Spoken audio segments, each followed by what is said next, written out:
Well, Shabbat Shalom. It's so good to see you.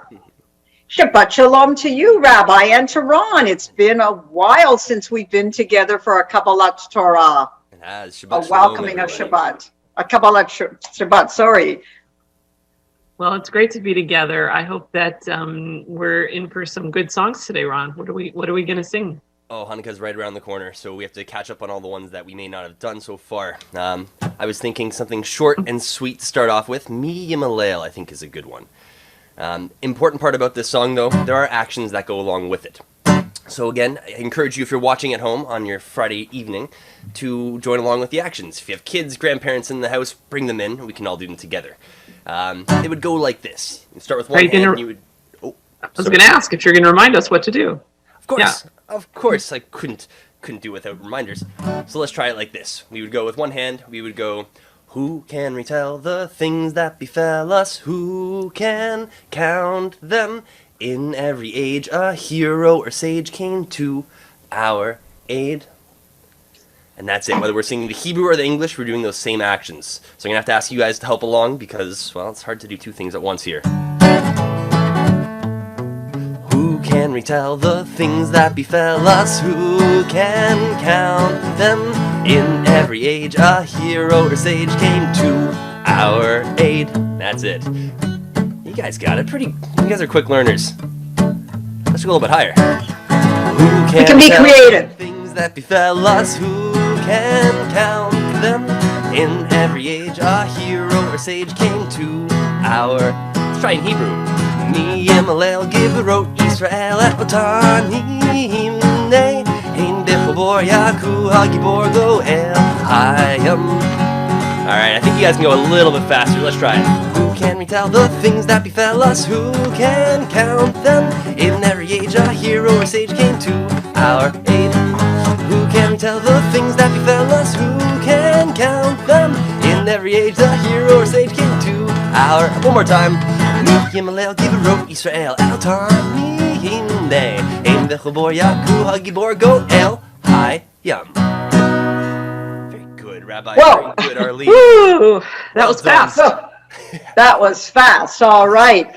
So as we begin now to light our Shabbat candles, I hope all of you have your candles ready, and we're going to light them to welcome Shabbat, bring the warmth of Shabbat, the serenity, the peace and calm of Shabbat into our homes. So we light the candles. We close our eyes and bring the candle spirit and warmth and nefesh into our being. And we say together, Baruch atah Adonai Eloheinu melech haolam, asher kiddushanu b'mitzvotav d'tzivanu lahadlik ner shel Shabbat. Baruch atah Adonai Eloheinu melech haolam, asher kidshanu b'mitzvotav v'tzivanu lehadlik ner shel Shabbat. Shabbat shalom, everyone.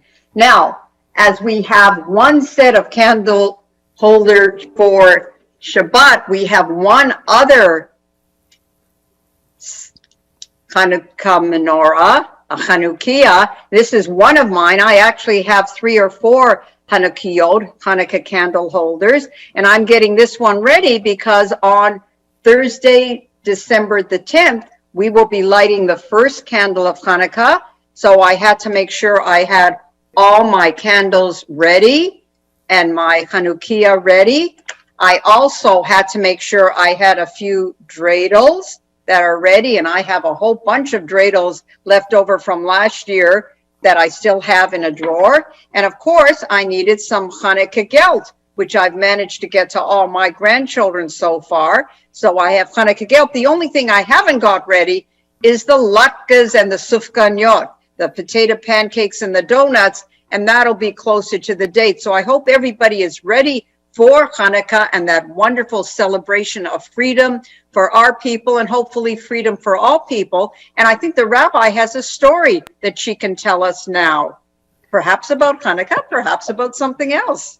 Oh, my story is about Hanukkah, especially about potato pancakes. And this is one of my favorite stories about how to make potato pancakes. Did you know that you can make potato pancakes from a crust of bread? Have you ever tried Wow. that? Never. Yeah. So this is a story about Samuel the peddler. And one year during Hanukkah, he was out walking in the village and he noticed the children were out sledding. And as he saw them, he realized they had gotten out of school early because Hanukkah was about to begin. And so he went up to one of the homes in the village and he knocked on the door. And when the mom opened the door, she said, come in, you're just in time to help us light the Chanukiah to celebrate Hanukkah together. How wonderful, thought Samuel. And he went inside the door, and after they lit their Chanukiah together and they chanted the blessings, the two grandmas, Grandma Sophie and Grandma Yetta, went into the kitchen. Ah, thought Samuel as his mouth began to water. They'll be making latkes, potato pancakes. I'm so excited.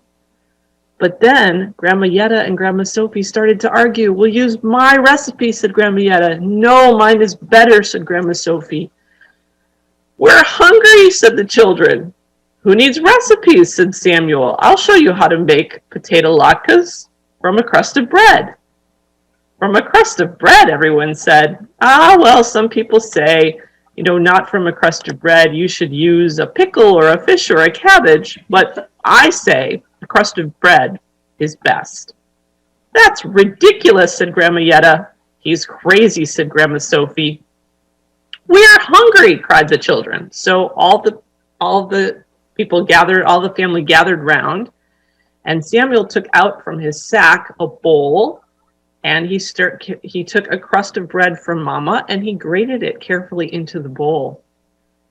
It looks delicious, he said to everybody, but I think it needs a little something, maybe a little water. And he poured a little bit of water into the bowl. Grandma Yetta and Grandma Sophie couldn't even look. They were so upset they weren't using their recipes. How could you possibly be making latkes from a crust of bread? He tasted the batter, and then Samuel said, well, I think it needs a little bit of salt and maybe a little bit of pepper. And they added salt and pepper. And then he noticed a chicken looking into the window. He said, I wonder what that chicken is trying to tell us. I know, said Grandma Yetta. It's telling you have to add eggs. Oh, said Samuel. Well, that's not in my recipe. I've never tried it before, but if you say so. Do you have any advice? He said to Grandma Sophie. Do you have any suggestions? She said, may you grow like an onion with your head in the ground. Oh, said Samuel, that's a great idea. Onions. Why don't you put some onions? Help me chop them. He smiled and said, any minute now, we're going to have potato pancakes. But what about the potatoes? Cried the children. Oh, said Samuel. Okay, well, we don't want to waste any food. So if you have a lot of potatoes, why don't you grate them and we'll put them all into the pan. And then he took out from his sack a pan. And Grandma Sophie said, you should use chicken fat. Grandma Yetta said, no, goose fat. Samuel said, you know what? I wouldn't say no to either one. Let's put them both in the pan. And he put a spoonful of chicken fat and a spoonful of goose fat in there. And he began to fry the potato pancakes. And the house smelled more and more delicious. And finally, it was time to eat the potato pancakes. And even Grandma Yetta and Grandma Sophie agreed that those potato pancakes were the best ever. And the family sang and danced and played games and dreidel until very, very late at night. And then everyone went to sleep. And in the morning, the family begged Samuel the peddler to stay for all 8 days and nights of Hanukkah. Thank you, said Samuel, but a peddler must move along. I know that you will have a very happy Hanukkah now that you know that you can make potato pancakes from a crust of bread. And That's now a you know lovely, too. Lovely story. And you know what? That's it. I'm just going to save all my crusts of bread. And when I make my latkes, I'm going to have lots of crusts of bread and maybe 1 or 2 of those other ingredients that Samuel added to it. That's a lovely story. So Ron, what do you think? Potato pancakes made out of crusted bread when you get them from us? I think it's an idea. I think it's It's a good idea. Anything. That's all I would like to say. Absolutely. So I think we should do some songs maybe about latkes to end our session. I think it's a good idea, but we've forgotten one of the most important parts of Hanukkah, and that is the dreidel. We haven't sung much about the dreidel. There, of course, is the dreidel song, but I think I'm going to save that one for when I have the classes in front of me, because their suggestions are much more entertaining than mine. However, there is one that we haven't done quite yet. I encourage you, if you feel like a dreidel, if you're in a spinny chair even, maybe do a quick spin, why not? Sevivon, sof, sof, sof, Hanukkah, hu hag tov, Hanukkah, hu hag tov. Sevivon, sof, sof, sof, hag simcha hula, nes gadol hayasha, nes gadol hayasha, hag simcha hula. Sevivon, sof, sof, sof, Hanukkah, hu hag tov, Hanukkah, hu hag tov. Sevivon, sof, sof, sof. It's important not to forget. And I hope all the kids were spinning around when you were singing that song. I almost did. I tried. Then I remembered, luckily in time, that this is still attached. Spinning would not have worked. And I think I did promise something. I'm trying to remember what I had promised 2-3 weeks ago. Something about a Lutka song, I think, right? Yeah, I think you owe us a couple of more verses, yeah. I think so. Well, let's see what we can come up with here. I am so mixed up I cannot tell you. I'm sitting in this blender turning brown. I've made friends with the onions and the flour and the cookie scouting oil in this town. I sit here wondering what will come of me. I can't be eaten looking as I do. I need someone to take me out and cook me, or I'll really end up in a royal stew. Every holiday has food so special, I'd like to have that same attention too. I do not want to spend life in this blender, wondering what I'm supposed to do. Matzah and charoset are for Pesach, chopped liver and challah for Shabbat. Plenties on Shavuot, so delicious, and gefilte fish, no holidays without. I am